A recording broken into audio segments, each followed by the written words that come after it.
Chapter 103 The Consecration, Part 4.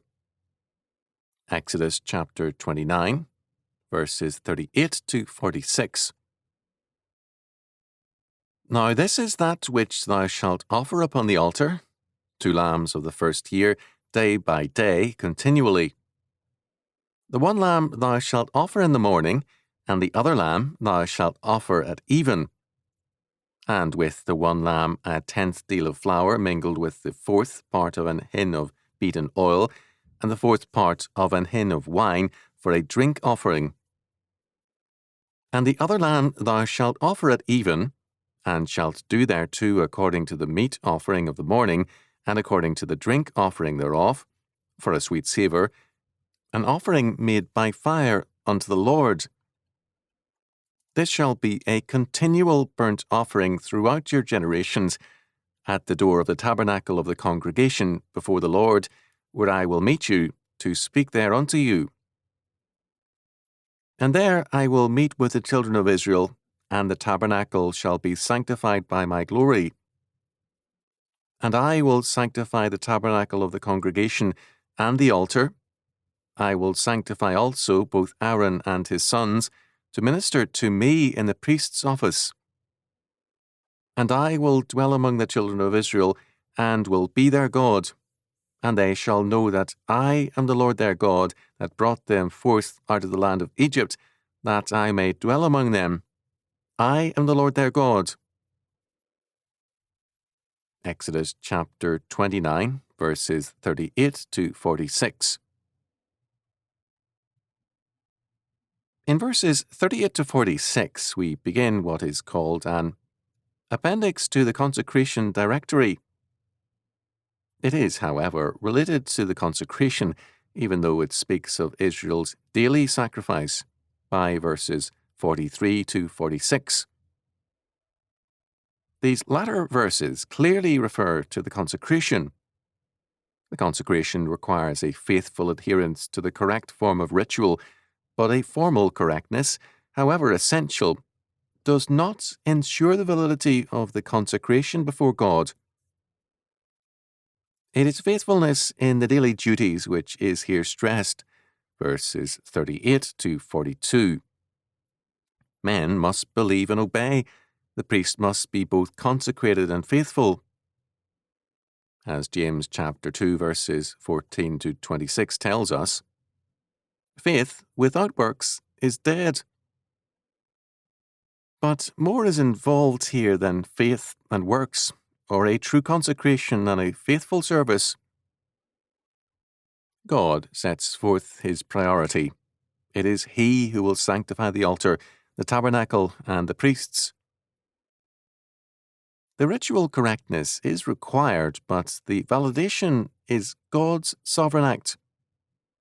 The Church has a duty to require biblically valid rites and ordinances, but it cannot reduce validation to the institutional act without denying God's sovereignty. The daily sacrifices were to be 2 firstling lambs, one in the morning and one in the evening, verses 38 and 39. A meal offering and a drink offering were to accompany each sacrifice, verses 40 and 41. In verse 40, there are references to Hebrew measures. The Berkeley version renders it thus: With the first lamb you shall offer an ample 6 pints of fine flour mixed with 2.5 pints of pressed olive oil, and the libation of 2.5 pints of wine. The purpose of the consecration and the daily sacrifice was to make the people always mindful of the relationship between sin and death as its judgment, and the need for atonement. Clements very ably said of verse 45, I shall dwell in the midst. The whole purpose of Israel's sacrificial worship is thereby summed up. God would be with his people by means of the glory which was to remain in the sanctuary. The divine presence was to be a source of life and blessing for the whole nation, and from it the priest would be able to obtain further divine instructions. God says that his meeting place with his people is at the door of the sanctuary. Important as the Holy of Holies is, the meeting place is at the door, a public site. The emphasis is thus not on a hidden or mystical experience or meeting with God, but on a public one, in a place of openness. True religious experience has a public and demonstrable character. Because God alone is all holy and the source of all holiness, he alone can sanctify, and he does it in his appointed place and way. The law of daily sacrifice is also given to us in Numbers chapter 28, verses 3 to 8. Daily life was to be daily sanctified by the continuing reminder of who God is and what man is. All life and meaning originate from him and his sovereign decree. Like the priests, our hands are to be filled with his work. The old commentator, Thomas Scott, wrote, "Do we maintain daily communion with him, presenting our morning and evening sacrifice of secret and family worship, acceptable through the atonement of the Lamb of God, who taketh away the sin of the world? And are our hands filled with his work, and our time and talents offered to the Lord as a wave offering, and improved to his glory? Is this the sincere intention and desire of our hearts all the day long?" God, in his omnipotence, majesty, and glory, declares that he is wherever the true offering is, to bless his people. We have in verses 43 to 46 his royal promise. It is an emphatic royal declaration and affirmation. Chalcedon commented, "Finally, as befits a king who signs his name at the end of the declaration that he has issued, in order to validate it and accept full responsibility for its implementation, comes the solemn formula, 'I am the Lord their God,' which concludes the main part of the divine communication concerning the tabernacle of God's glory, wherein he would cause his presence to dwell among the children of Israel." The covenant form of the books of the law, and all of Scripture, stresses their royal character. The Bible and its law is given as the decree of the King of creation. We have seen that ritual is, among other things, an enacted parable and a preparation for the responsibilities and duties of life. It is also a declaration of meaning. To understand what this means, we need to look briefly at any view of the universe which strips it of God. It ceases, at the least, to be then a universe and becomes a multiverse. Even more, all things become a vast realm of meaningless and chance facts, all unrelated one to the other. The term popularized by Cornelius Van Til is brute factuality. Instead of a universe of God-created facts, all of which derive their meaning from the triune God and from his purpose, we then have an infinite number of meaningless and unrelated facts. Brute factuality.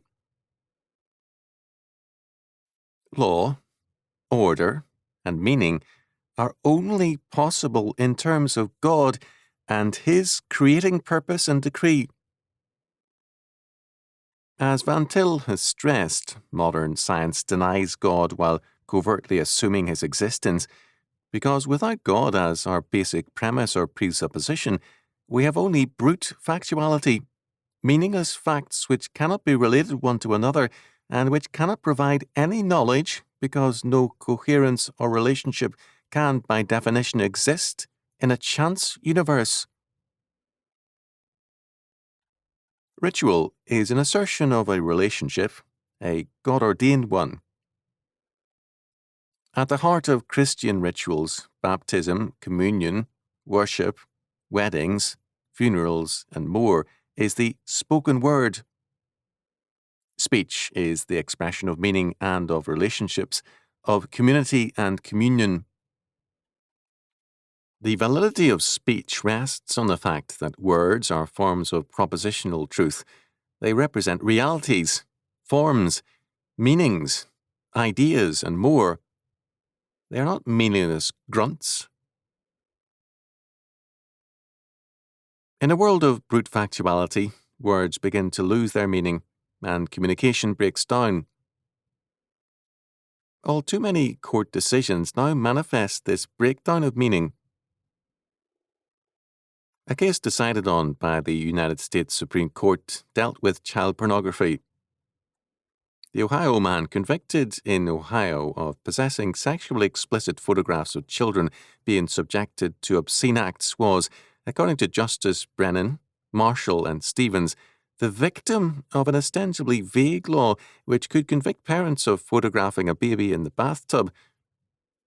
As George F. Will observed, "Gracious, if the meanings of words like lewd are as slippery and fuzzy as Brennan says, how can there be reasonable, predictable enforcement of laws against, say, fraudulent advertising or negligent behavior?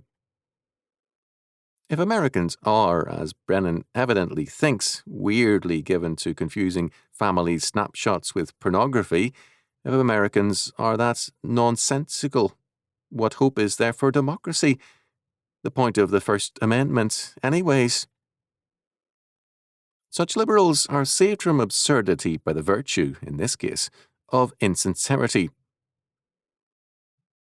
They find the English language perfectly serviceable for complex legislation when it serves their ends. Granted that George F. Will is correct about the insincerity of these judges, we must add that there is also evidence of a fundamental contempt for the meaning of words, because there is no belief in the God who made man and gave him the power of speech as a means of understanding God and his universal purpose. Whenever faith in the God of Scripture has waned, meaning has waned, and law has become a tool for injustice. From the days of some rabbinical commentators who adroitly and cleverly made laws mean the reverse of what was clearly understood through the Christian centuries, ungodly men have twisted laws and words to justify evil and to destroy meaning. Howard Phillips has written,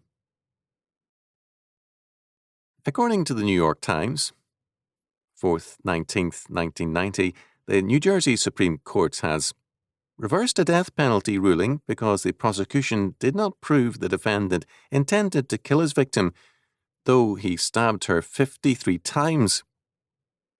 It was the 16th time the state court has reversed a death sentence. The justices, as they had in two previous rulings, held that a defendant can be sentenced to death only if there is evidence of a deliberate attempt to kill. In 1986, the defendant, Kevin Jackson, 27 years old, pleaded guilty to the 1985 killing of a woman who lived in the apartment complex where he was staying in Lakewood. The next year, he was sentenced to death by lethal injection.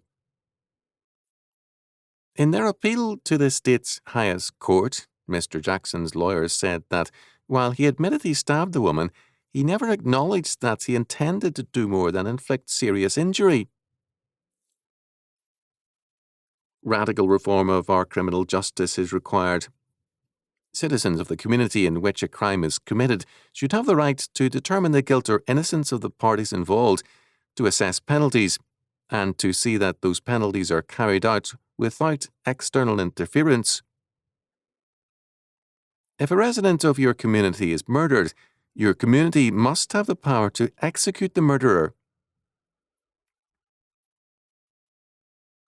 We see this same evil in the churches, where scholars and pastors reinterpret the Bible to make it say things radically alien to the text. In recent years, feminists have done this at times, and especially homosexuals, who have tried to give the texts condemning homosexuality new meanings.